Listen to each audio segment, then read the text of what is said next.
jadi apa nih? Tambah fitur aja gitu. Fitur untuk apa? Untuk mendukung pelayanan seperti itu.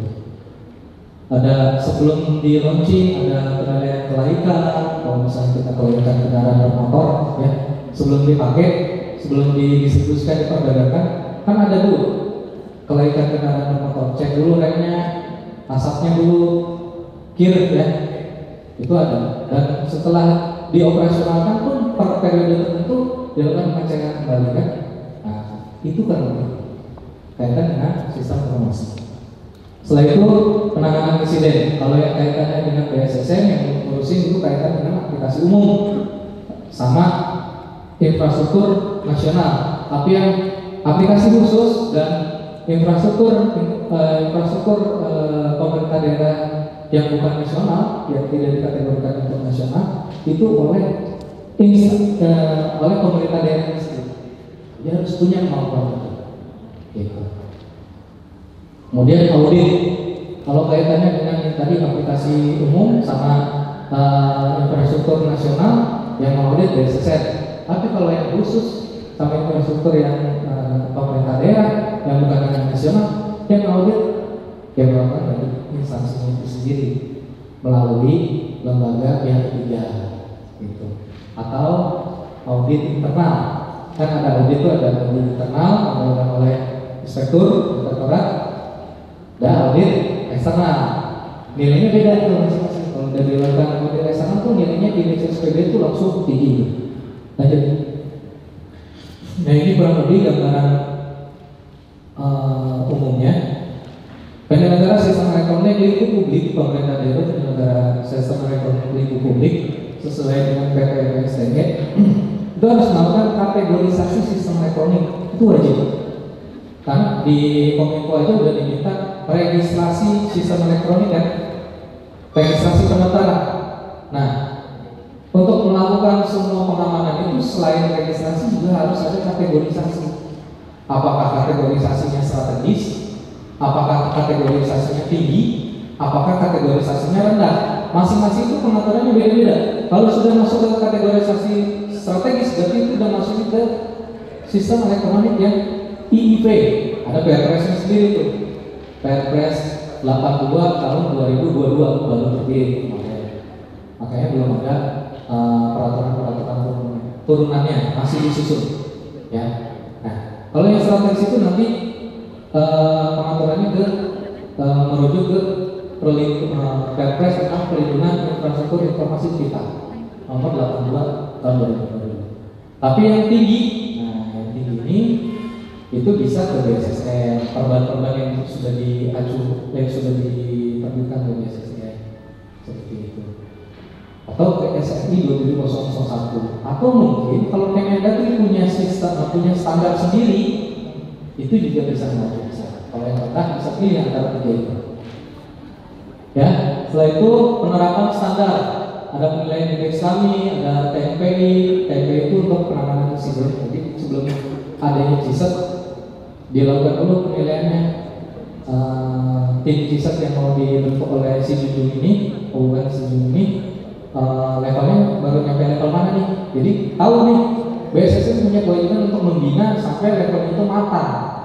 Gitu.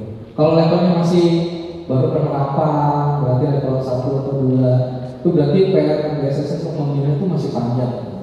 Maka akan selalu ada latihan-latihan dari BSSN untuk menggunakan CISET yang sudah terbentuk. Penilaian indeks kami terkait dengan penerapan 27001. Pada saat penilaian kematangan keamanan siber bisa dengan sertifikasi tadi atau dari pengukuran melalui Cyber Security Maturity (CSM). Kita juga punya alat ukurnya. Oh, alat ukurnya banyak banget gitu kan? Alat ukur banyak. Prosesnya soalnya beda-beda kan? Gitu. Untuk peningkatan kapabilitas ada asistensi, workshop, indeks kami, manajemen risiko, vulnerability assessment, proteksi, asistensi dan verifikasi IT security assessment, security awareness seperti yang sekarang dilakukan, drill test insiden cyber, cyber security cyber drill, security drill test. Itu sebetulnya tujuannya untuk penyiapan kapabilitas BSS dalam mencegah ancaman serangan cyber dan krisis cyber. sebenarnya untuk membangun kesiapan dan antisipasi keamanan informasi dan siber dalam rangka mewujudkan ASN yang berakhlak, berorientasi pelayanan, accountable, tanggung jawab,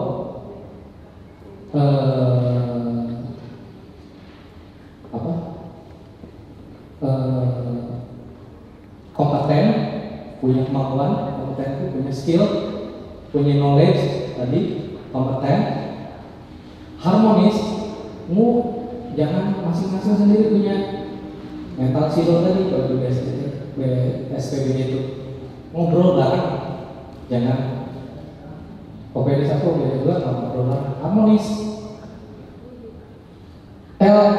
Loyal, pemimpin sipil pasti udah nggak ada lagi loyal, bagi sama atasannya, rahasia jabatan, rahasia organisasi dan institusi. Kemudian adaptif, harus selalu menyesuaikan dengan perubahan teknologi yang ada. Dan yang terakhir adalah kolaboratif sesuai dengan SPB. Yang dikedepankan adalah keterpaduan dan kolaboratif. Jadi seperti itu ya. Lanjut Pak. Ya, ini quote aja. Tadi ilustrasinya kayak mata rantai tadi. Ini ada quote dari Bapak Persandian, Prof. Fatopati. Bapak Persandian Indonesia menjadi pahlawan, sudah ditetapkan sebagai pahlawan nasional. Ingatlah bahwa kehilangan satu orang saja cukup sudah menyebabkan keruntuhan negara. Seperti mata rantai tadi. Ya, demikian dari saya, kurang lebihnya saya mohon maaf. Mudah-mudahan bisa diterima. Wabillahi taufiq wal hidayah. Assalamualaikum warahmatullahi wabarakatuh. Nanti ada 3 pemenang dari yang sudah mengisi survei itu. Siapa yang paling beruntung ya? Ini udah disiapin rolet. Oh iya. Tapi beda ya, yang tanya jawab silakan aku tanya jawab. Tapi untuk yang oleh-oleh dari BSSN itu sudah diundi, mau diundi sekarang nih dari semua yang mengisi survei. Seperti itu. Yang daftar isi hanya 10% ya. Nah, di tiga kan? 3. Yang pertama ya. Siapa?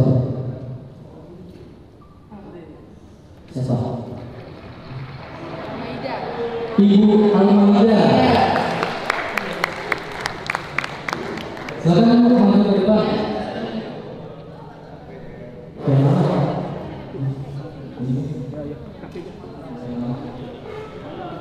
Yang mobilisasi ini kan ada 3 nih. Ya, dua lagi. Enggak, ke Almeida dulu atau Almeida dulu? Ya, ke Almeida. Langsung aja. Langsung Pak, 3-3-nya.